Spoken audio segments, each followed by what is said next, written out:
இயேசு உங்களை நேசிக்கிறார். பிரியமானவர்களே, இந்த நாளில் ஆண்டவர் நம்மளோடு பேசும்படியே வேதத்திலிருந்து 2 வசனங்களை கூட வாசித்து ஆண்டவர் நம்மளோடு இடைபடுகிற காரியத்தை பார்ப்போம். அது 1 கொரிந்தியர் புஸ்தகம் 9வது அதிகாரம் 16, 17 வசனங்கள் இப்படியாக சொல்லுகிறது.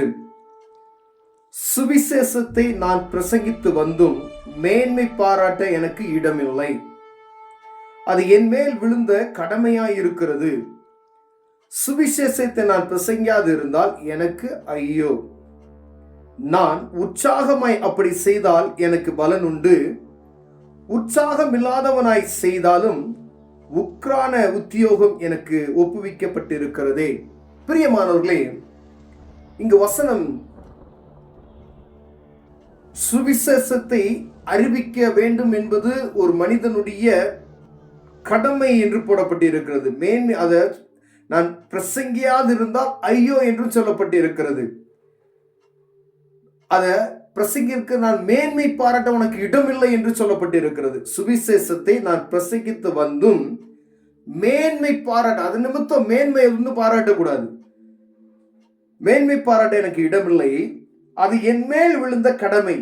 ஒவ்வொரு தனிப்பட்ட மனிதனுக்கும், இயேசு கிறிஸ்துவை அறிந்து கொண்ட ஒவ்வொரு தனிப்பட்ட மனிதனுக்கும் அவன் மேல் விழுந்த கடமை, ஒரு சகோதரி மேல் விழுந்த கடமை, ஒரு சகோதரன் மேல் விழுந்த கடமை, வாலிபர்கள் மேல் விழுந்த கடமை, இயேசுவை அறிந்து கொண்ட ஒவ்வொரு மேலும் விழுந்த அது கடமை.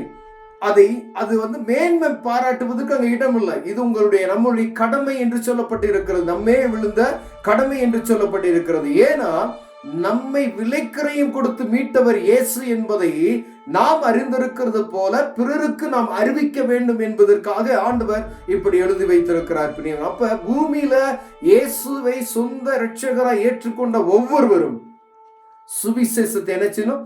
அறிவிக்க வேண்டும் என்று வேதம் சொல்லுகிறது. பிரியமானவர்களே, பாருங்க, சுவிசேஷத்தை நான் பிரசங்கியாது இருந்தால் எனக்கு என்ன ஐயோ. ஐயோனா நமக்கு தெரியும், வேதத்துல சில வார்த்தைகள் நமக்கு ரொம்ப கடுமையா எழுதப்பட்டது போல இருக்கும். வெளியில ஒரு வார்த்தை அப்படி பேசிட்டாங்க அப்படின்னு சொன்னா நம்ம என்ன இப்படி சொல்லிட்டாங்களே அப்படின்னு சொல்லி. ஆனா வசனங்கள் சொல்லப்படுகிறது. ஒருவேளை நான் வேதத்தை அறிந்திருக்கிறேன், வேத வசனம் எனக்கு தெரியும், நான் ஆண்டவரை அறிந்து கொண்டேன், ஆனா பிரசங்கியாதபடிக்கு நான் அதை என்ன செஞ்சு வச்சிருக்கேன்? தடை பண்ணி வைத்திருக்கிறேன்.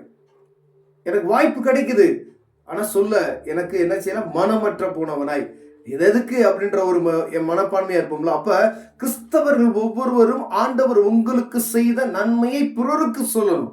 கண்டிப்பா உங்களுக்கு ஆண்டவர் ஒரு அற்புதம் செஞ்சிருந்தார்னா அந்த அற்புதத்தை என்ன செய்ய? பிறருக்கு சொல்லுங்க. அதுவே சுவிசேஷம். போய் நீங்க பெரிய ஒரு பிரசங்க மேடையை நமக்கு கிடைக்கும் என்பதை பார்க்கிலும் உங்க பக்கத்துல இருக்கிறவங்களுக்கு ஆண்டவர் செய்த நன்மையை நீங்க சொல்லி, என்னுடைய பாவத்தை இயேசு மன்னித்தார் அப்படி சொன்னீங்கன்னாவே அது சுவிசேஷம்.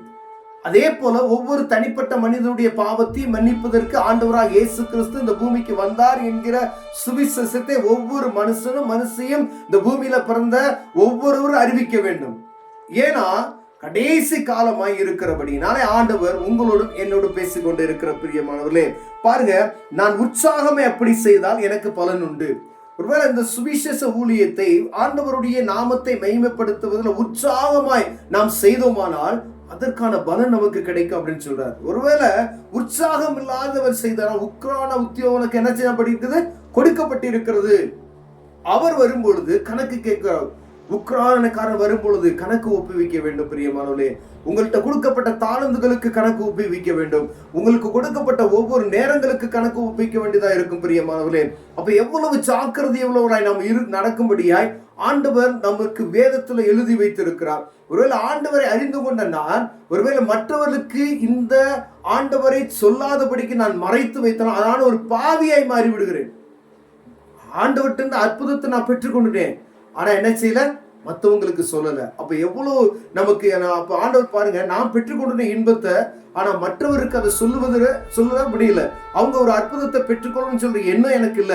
ஒரு பலவீனப்பட்ட ஒரு சகோதரர் இருக்கானா, அந்த சகோதரனுக்கு நான் போய் நீ சுகம் பெற்றுக்கொள் என்று சொல்வதற்கு எனக்கு மனமற்றவனா நான் போய்விட்டேன். ஆண்டவர் சொல்றார், நீ பெற்ற இலவசமாய் பெற்றீர்கள், இலவசமா என்ன செய்யுங்க?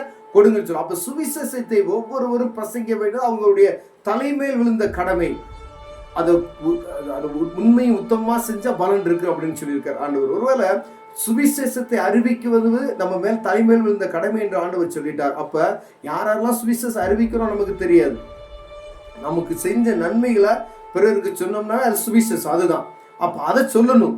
உங்களுக்கு வாழ்க்கையில ஆண்டவர் எப்படி உங்களை ரட்சித்தார், எப்படி நீ இயேசுவை ஏற்றுக்கொண்டீங்க, ஆண்டவர் உங்களுக்கு செய்த நன்மைகளை பிறருக்கு சொல்லுங்க. பாரத்தோடு இருக்கிறவங்களுக்கு சொல்லுங்க, துன்பத்தோடு இருக்கிறவங்க சொல்லுங்க, பலவீனத்தோடு இருக்கிறவங்களுக்கு சொல்லுங்க. அவங்க ஆண்டவரை அறிந்து கொண்டு அவங்களும் அற்புதத்தை பெற்றுக் கொள்வார்கள். பிரியமானவர்களே, ஒருவேளை அதை செய்யாது இருந்தோமானால் இனிமேல் அதை செய்வோம். கடைசி காலமாய் இருக்கிறது.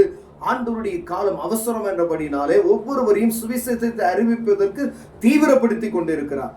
கண்களை மூடுவோம், ஜெபம் செய்வோம். அன்பு தகப்பனே, சுவிசேஷத்தை பிரசங்கி எங்களுக்கு கிருபை பாராட்டுங்க.